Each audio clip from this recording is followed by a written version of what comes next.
Hello there!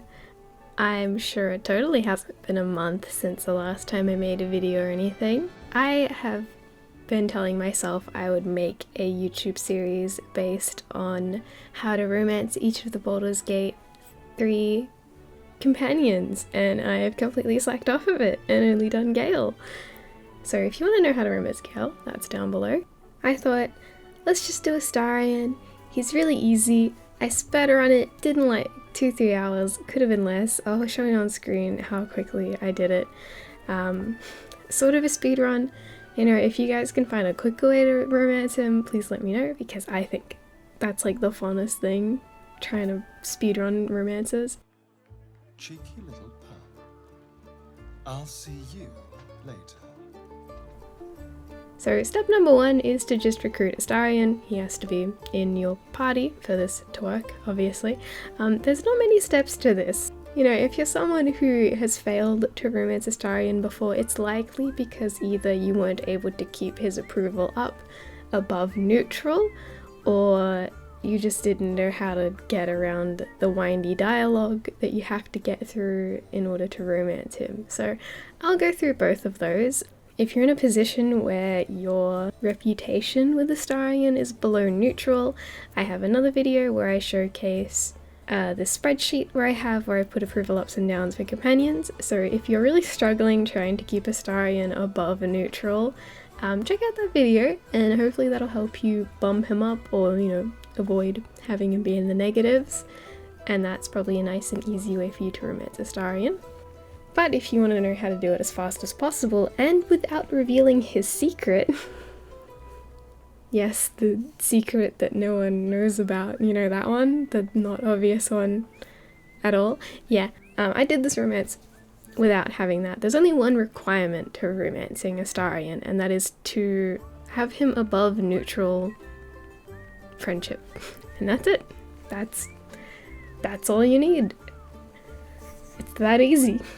But I think the place where most people end up screwing it up is the windy dialogue that he has in order to, like, get to the romance during the camp party. So I'll show you very basically how I do it and how to get it done and how to get the most funniest dialogue line out of Astarion ever. Please. Everyone seems to be in high spirits. I saw you with Astarion. You two looked cozy. So let's start with how I sped run it. Once you have Astarion in your party and great and all good and stuff, you want to go to the grove, briefly speak to the tiefling big boss man over there. I don't think that's a requirement, but I did it anyway just to be safe. Then I beelined it straight for the goblin camp. And disclaimer, I'm using a mod called Basket Full of Equipment, which really helped me out. I was able to just spam really OP spells that mod comes with. So if you're wondering what that is, I have another video where I talk about mods. I believe it's my clothing mod where I go over Basket of Equipment, and that's, you know, there's a link in there if you want to do it the way I did it. But it's up to you whether or not you want to kill the goblins on the way, or if you want to be nice to them. Really doesn't matter. Once you get to the goblin camp, you want to kill the 3 goblin leaders. Now the priestess is the easiest of them all. All you have to do to her is say, no, I don't want to be branded. She'll offer to take you into her secret room.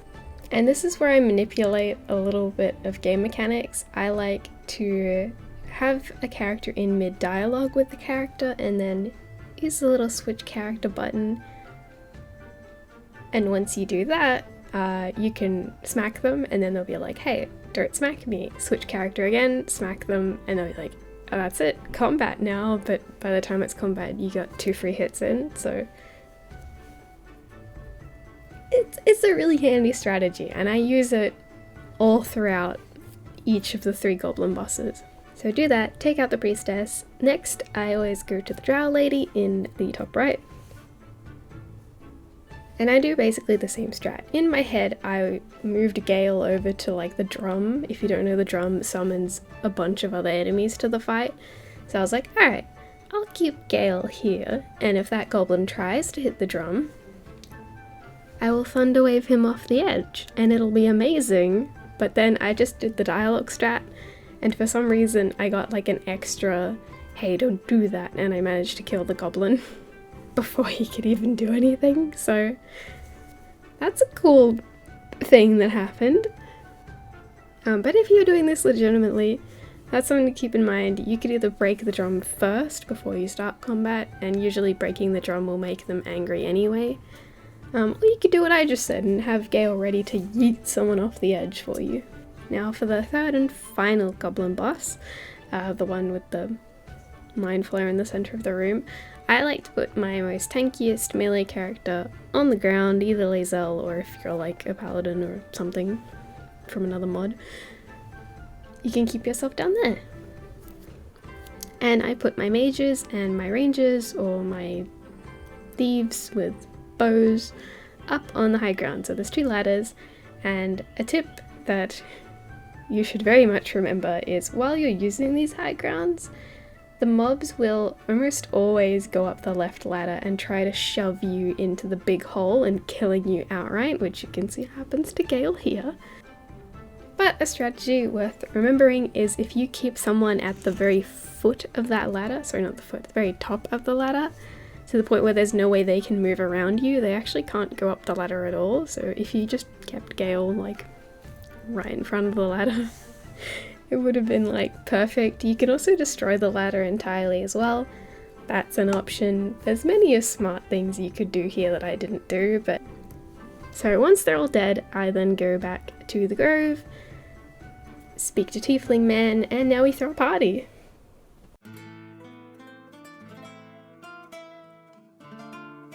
Now all that's left to do is to navigate Astarion's weird dialogue option. So what I always do is I pick whatever I want for the first one. I don't really think the first option you pick really matters. Then I pick the one where I either drink the wine or I say, hey, the goblins would have been more fun. Then Astarion will say, I want to have more fun. And you can say, your fun's more trouble than it's worth. Or you could make the obvious flirt, let's make our own fun. And as long as Astarion isn't below neutral, he should be down to do it. Now, if you want the really fun dialogue option, you now pick the say please option, and then you pass a little check. He says the coolest thing in the game, we're all happy. It's great. Romance complete. Done. Thanks for watching. Bye.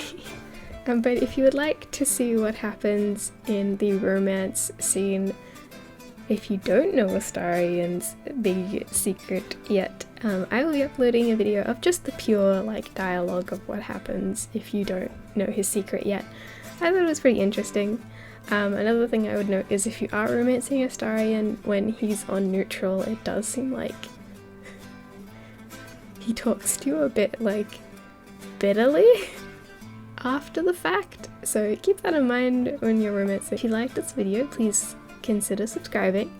I have a lot of ideas for future YouTube videos. I apologize I'm slow with them, but I know there's going to be a new patch for Baldur's Gate soon, and I am super hyped and ready for it, so yeah.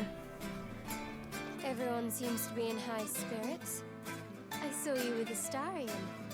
You two looked